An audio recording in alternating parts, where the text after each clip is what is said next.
Right 5 sentences on your favourite bird. তোমার প্রিয় পাখিকে নিয়ে 5টি সেন্টেন্স লেখো। মাই ফেভারিট বার্ড, আমার প্রিয় পাখি। My favourite bird is parrot, আমার প্রিয় পাখি হলো টিয়া পাখি। It is green in colour, এটা হয় সবুজ রঙের। ইট it's fruit and loves to it ripe চিল্লি, এটা ফল খায় এবং পাকা মরিচ বা লঙ্কা খেতে ভালোবাসে। The parrot lives on the tall trees, টিয়া পাখি লম্বা গাছে বাস করে।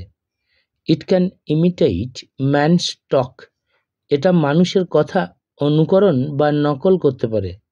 Many keep parrot at home as their pet bird, অনেকে বাড়িতে টিয়া পাখি রাখে তাদের পোষা পাখি হিসাবে।